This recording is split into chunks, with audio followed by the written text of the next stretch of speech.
100 Civics Questions Part 6, Q51 60, Easy Interview Practice, 2008 Test, Civics Question 4U.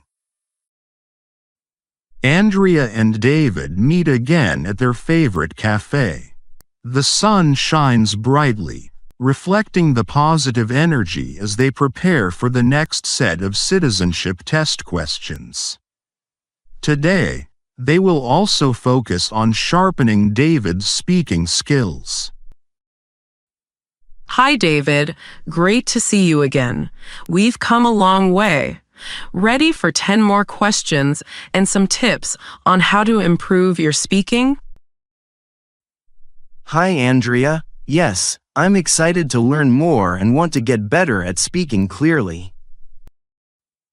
Question 51. What is the capital of the United States? A. Washington, D.C. B. New York City. C. Los Angeles. I'll go with A. Washington, D.C. That's correct. Washington, D.C. is the capital of the United States and the seat of the federal government. It's home to the White House, where the president lives and works, the Capitol building, where Congress meets, and the Supreme Court. Knowing the capital is fundamental because it's the political center of the country. Question 52. Who is in charge of the executive branch? A. The President. B. The Speaker of the House. C. The Chief Justice. I'll go with A. The President. Right. The President leads the executive branch, which is responsible for enforcing and carrying out federal laws. The President is also the Commander-in-Chief of the Armed Forces and represents the nation both domestically and internationally. Understanding this role is crucial for knowing how the government functions. Question 53. What is the name of the Vice President of the United States now? A. Kamala Harris. B. J.D. Vance. C. Mike Pence.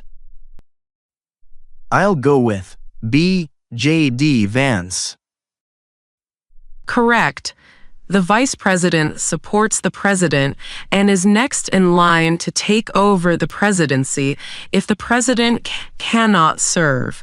Keeping up to date with current leaders is important because these positions can change with elections or appointments. Question 54. What territory did the United States buy from France in 1803?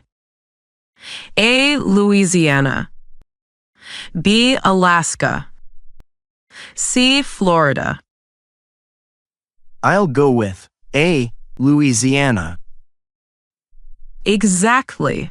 The Louisiana Purchase was a landmark event that doubled the size of the United States by acquiring land west of the Mississippi River.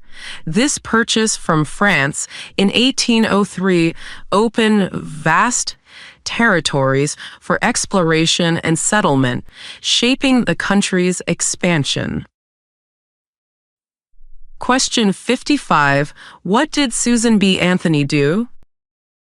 A. Fought for women's rights. B. Was the first female president. C. Wrote the Declaration of Independence. I'll go with A. Fought for women's rights. That's right.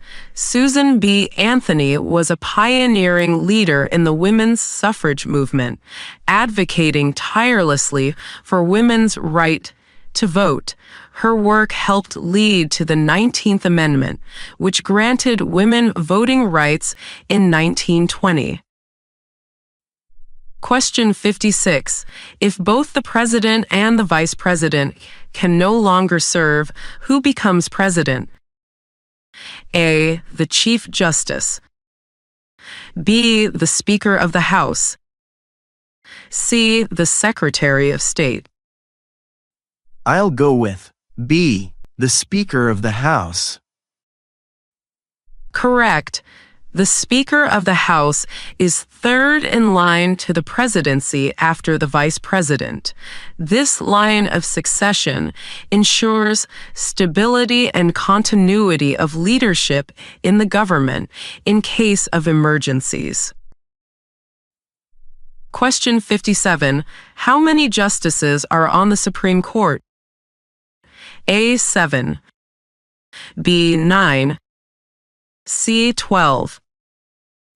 I'll go with B. 9. Exactly.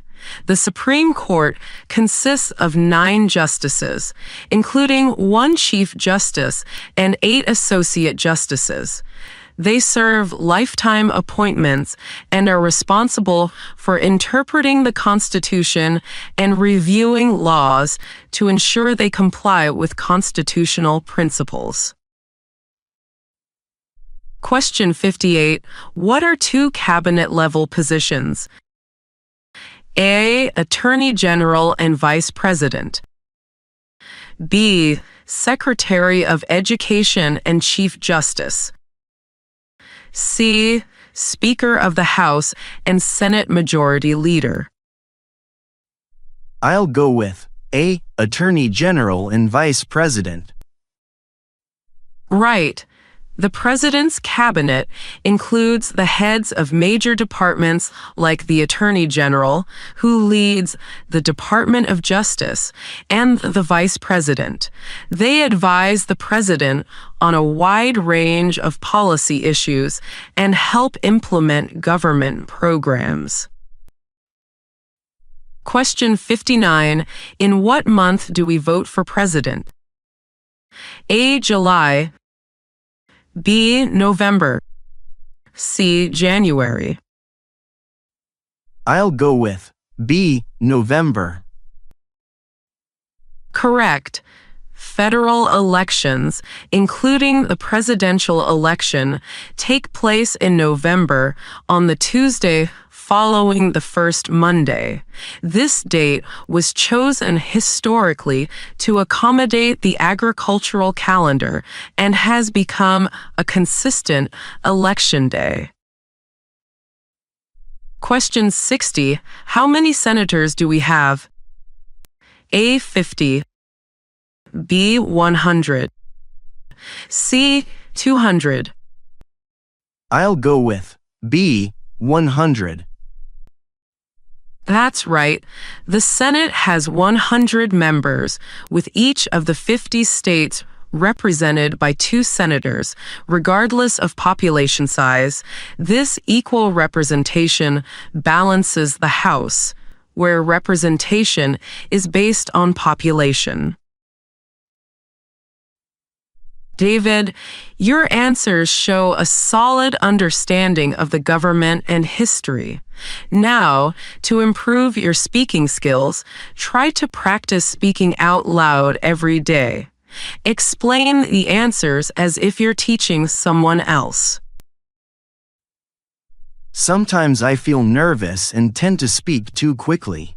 How can I slow down? A good method is to pause between sentences and take deep breaths. This helps calm nerves and gives you time to organize your thoughts. Recording yourself is also very helpful because you can hear how you sound and adjust your pace and clarity. I will try that. What about practicing with others? Practice with family or friends as much as possible. It simulates real conversations and builds your confidence. Remember, during the interview, if you don't understand a question, it's perfectly okay to ask the officer to repeat or clarify. That makes me feel much more comfortable. Thank you. You're very welcome. Keep practicing consistently. You're doing great and will do well on your test.